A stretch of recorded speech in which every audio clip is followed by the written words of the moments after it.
Alors, je vais juste en fait revoir si il a laissé la configuration. Alors là, très très bien. Donc là, j'ai boost intervalle. Ok. Et puis, je reviens donc à notre cher ami, le Kali Linux.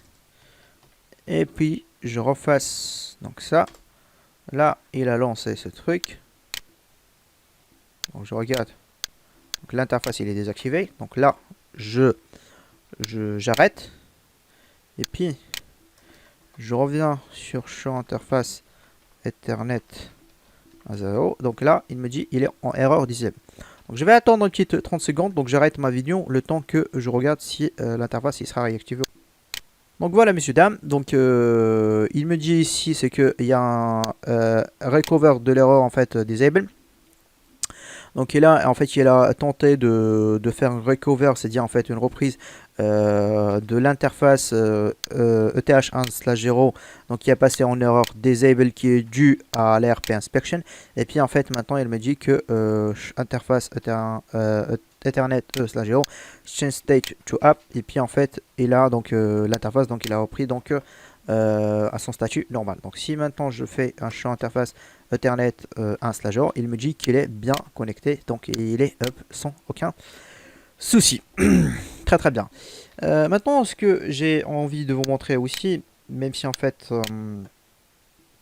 voilà, c'est en fait il y a une option qu'on peut le trouver dans les ARP inspection qu'on fait, c'est la commande IP ARP inspection validate. Et du coup en fait là lui ce qu'il regarde c'est qu'en fait il peut valider donc la destination MAC, le IP et le source MAC. Alors tout cela veut dire quoi exactement? Par exemple on va apprendre si en fait on met source MAC. Alors si en fait je valide en fait l'ARP inspection validé sur la source MAC, c'est que déjà donc lui donc en fait il y aura un autre. En fait, c'est une option en fait supplémentaire qu'on peut l'activer déjà en fait avec le Dynamic ARP Inspection. C'est pour la validation que la source MAC qui se trouve, alors écoutez-moi très bien, c'est que la source MAC qui se retrouve en fait au niveau de l'Ethernet header, c'est-à-dire en fait au niveau 2, contre celle en fait qui est envoyée, qui remonte dans le paquet ARP, donc c'est-à-dire le sender MAC address. Donc il faut que ce soit la même chose. Si c'est la même chose, tant mieux, donc tu vas laisser. Si en fait c'est pas la même chose, en fait tu vas pas laisser, donc c'est à dire tu vas le dropper. À savoir que cette commande là il est valide à la fois pour les ARP request et pour les ARP reply. Ok, donc aussi la même chose pour le destination MAC, donc c'est que lui donc il va vérifier que la destination MAC, donc c'est à dire la MAC de destination dans le Ethernet header, donc je répète dans le niveau 2 contre le target MAC address, donc c'est à dire en fait c'est que la target MAC address en fait c'est on va le trouver dans le paquet ARP. Donc si tu le trouves en fait c'est la même chose, tant mieux, tu laisses passer. Si tu trouves en fait c'est pas la même chose, dans ce cas là tu vas le dropper. Et à la fois c'est que à la fois tu vas, et en fait c'est que dans ce cas là c'est à la fois validé pour le ARP request et aussi en fait pour le ARP replay. Ok, alors excusez-moi, je pense en fait c'est que non, alors je me suis trompé, c'est que le destination MAC c'est juste en fait dans le cas de l'ARP replay, mais pour la source MAC il est à la fois donc il est valide pour le ARP request et le replay, mais pour lorsqu'en fait on met ici la destination MAC, c'est qu'en fait il est valide juste pour le ARP replay. Ok, il y a un point très important qu'il faut que je le rajoute si vous activez cette fonction, c'est que déjà il va vous protéger en fait des autres attaques, hein, si il y en a, lorsqu'en fait on trouve que par exemple si on met par exemple la source MAC et on trouve que lorsque lui donc il fait son inspection, il trouve que la source MAC dans un Ethernet header contre celle qui se trouve dans le sender MAC address, dans l'ARP packet, à la fois pour le request et le replay, donc c'est pas la même chose. C'est que dans ce cas là donc il va réagir de sa façon, soit il va laisser passer ou bien il va dropper, donc s'il trouve en fait une différence. Juste en fait un point très important et je souligne, parce que j'ai déjà eu un peu l'expérience avec cette option, c'est que ça consomme beaucoup de CPU. Donc soyez sûr et certain que le nombre, en fait c'est que le CPU que vous avez, en fait, le nombre de courses CPU en fait que vous avez donc au niveau de votre équipement, il va supporter ce type des actions. Bien entendu, si vous êtes en fait sur des équipements qui sont en fait en support du Cisco, n'hésitez pas en fait à poser toujours la question sur votre TAC, comme ça en fait vous allez éviter pas mal des incidents. Et voilà, donc c'est qu'en fait cette option ça consomme beaucoup de CPU, et c'est toujours en fait si vous êtes si vous êtes pas sûr, vous l'activez pas. Sinon en fait il y aura quand même en fait on va dire un changement vraiment significatif. Ok. Voilà, donc on a terminé donc cette partie-là de security. Donc on va passer dans les prochaines vidéos, on va passer sur un nouveau module qui s'appelle l'automation, l'automatisation, monsieur dames.